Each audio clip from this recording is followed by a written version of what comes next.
Dans cette vidéo, je vous parlerai de deux enfants au destin, au chemin totalement opposé, mais qui auraient pu finir au même niveau social et financier. Je vous parlerai d'un chat et d'un galamou, deux enfants qui ont en commun leur lieu de naissance, les hauts montagnes de l'Ouest, Bandomka. Reste jusqu'à la fin et tu sauras que sont devenus ces deux enfants.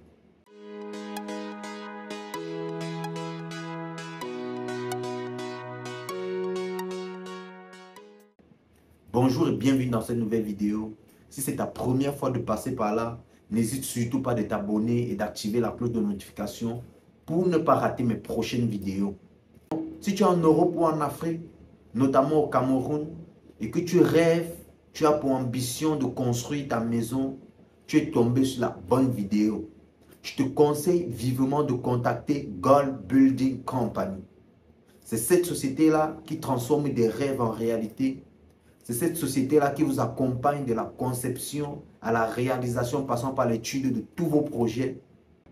Et si tu fais dans de l'événementiel, la restauration, faisant notamment dans l'agriculture et l'élevage, et nous sommes là pour vous fournir nos services et des services de qualité.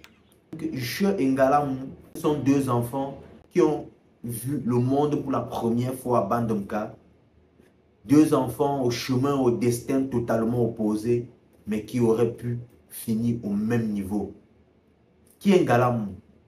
Ngalamou, c'est ce jeune homme, cet enfant, dès le bas âge, très turbulent, agressif, courageux, qui n'avait peur de rien. Ngalamou, c'était cet enfant-là qui était prêt à se battre avec quiconque. Même sachant que tu allais le battre, il n'avait pas peur de t'affronter. De t'affronter physiquement, de t'affronter même si tu avais du matériel. Ngalamou, c'était cet enfant qui terrorisait tous les jeunes avec qui il marchait. Ngalamou, c'était ce jeune homme qui, dans le groupe, était toujours en tête quand il fallait se battre. Était ce jeune homme qui, dans le groupe, quand il était en colère, tout le monde ne pouvait qu'exécuter ce qu'il disait. Ngalamou était aussi ce jeune homme dont les parents n'avaient pas su encadrer, qui se faisait presque tout le temps battre à la maison. Parce qu'à cette période ou à cette époque, on se disait, pour changer l'enfant, il faut utiliser la méthode forte. Mais pourtant, Ngalamou n'était pas ce jeune homme à changer, mais un jeune homme à accompagner. Ngalamou était ce jeune homme qui était dans tous les faux coups qui se passaient au village. Donc s'il y avait n'importe quoi de mauvais, son nom devait être cité. Tout ce qui se passait de mauvais, Ngalamou était cité. Que ce soit le vol, la délinquance, taper sur ses camarades, insulter les grandes personnes, agressif, violent, toujours prêt à se battre. Ça, c'était Ngalamou, le personnage parfait de Ngalamou. Et qui était Chat? Chat, en fait, était un jeune homme très malin, très stratège, qui utilisait la rapidité et le savoir-parler, le maniement de son dialecte, de la langue, pour dominer sur ses amis. Chat était cet enfant qui faisait aussi partie de presque tous les mauvais coups du village, mais dont son nom n'était quasi jamais cité. Un enfant très stratège qui frappait sans laisser de traces, si je peux le dire ainsi. Et même quand il y avait des traces d'un chat, c'était très difficile d'aller le voir parce que la manière et la stratégie abordée pour arriver à ses fins étaient tellement et minutieusement préparées. Le chat était aussi cet enfant têtu, mais têtu à la maison. Cet enfant que même s'il volait dehors à la maison, on ne pouvait jamais le savoir, même si ce n'était pas le cas. Et je te parle ici de deux jeunes hommes au destin totalement opposé. Et pourquoi je décide de vous en parler de ça? Tout simplement parce que pour vous faire comprendre que nous avons grandi dans un monde ou dans un pays où les mentalités étaient totalement différentes et des mentalités fermées. Je vous prends peut-être le cas de Ngalamou qui était un enfant violent. Un enfant très très agressif, toujours prêt à se battre. Imaginez-vous un seul instant, Ngalamou avait été très bien suivi. Ngalamou, dès son bas âge, on constatait que c'était un enfant qui aimait se battre.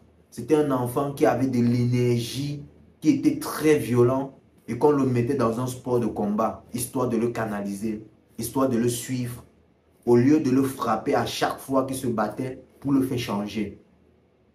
Imaginez ce que serait devenu Ngalamou aujourd'hui. Peut-être on parlerait d'un Francis Ngannou, peut-être on parlerait d'un Carlos Takam. Mais malheureusement, Ngalamou a grandi dans un environnement où les mentalités étaient totalement fermées. Et comme vous le savez, pour un enfant qui est violent et qui n'est pas accompagné, tu finis toujours par te perdre ou par prendre des mauvaises décisions, par être mal accompagné. Je te parle d'un Ngalamou à l'époque que quand il parlait, même pas moi, parce que si je te parle aujourd'hui d'un Ngalamou, c'est mon ami d'enfance et moi, c'est le nom qu'on me donnait quand j'étais petit. C'est un gars qui était tellement violent que plus on grandissait, il était presque mal accompagné, mal entouré. Les amis avec qui il traînait, c'était des gens qui fumaient. Et peut-être aujourd'hui, Ngalamou est devenu l'ombre de lui-même. Pourtant, à l'époque, quand Ngalamou parlait, il fallait être au pas. Sinon, Ngalamou te cognait comme il le fallait.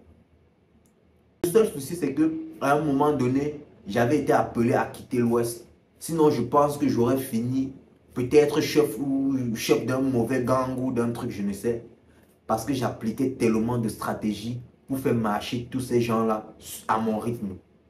Et Ngalamou allait être le gars le plus violent. Et moi, j'allais être le gars qui allait savoir parler en Ngalamou. Mais malheureusement, aujourd'hui, Ngalamou avait dû décider, Ngalamou avait dû arrêter avec l'école tôt. Et l'entourage qui n'était pas favorable. Je te parle aujourd'hui d'un gars qui a connu la prison. Mais pourtant, Ngalamou aujourd'hui, s'il était bien encadré, serait en train de brasser des millions et changer la vie peut-être de sa famille. Mais je te parle d'un gars aujourd'hui qui peut-être fait de bien skin. Je ne sais plus ce qu'est devenu Ngalamou malheureusement. Et j'aimerais bien le savoir quand je retournerai au Cameroun. Et quand je parle de moi aujourd'hui ou quand je m'assois, je me regarde, je me dis, je suis mais vraiment chanceux. Chanceux pour tout ce que la vie m'a donné, pour toutes les opportunités que la vie a su mettre sur mon chemin et que moi aussi j'ai su profiter. Je te parle avec beaucoup de fierté et je remercie énormément tous ceux qui m'ont soutenu.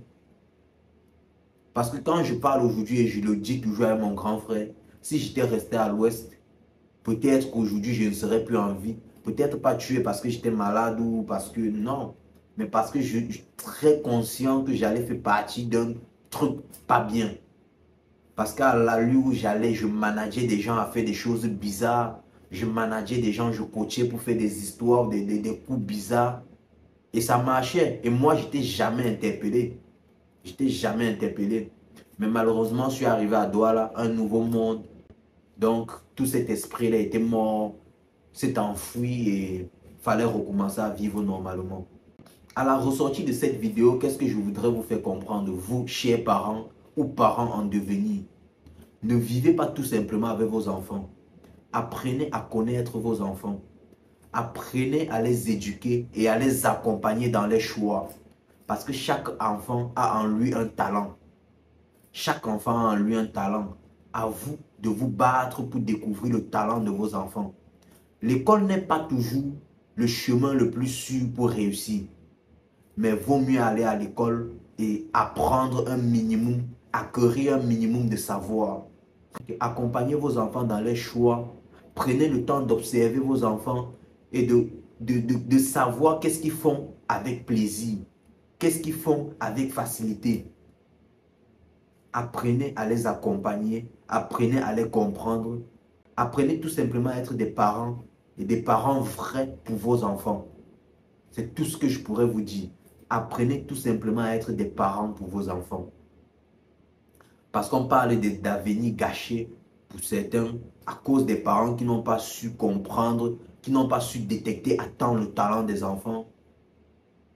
prenez le temps d'étudier et surtout parler à vos enfants.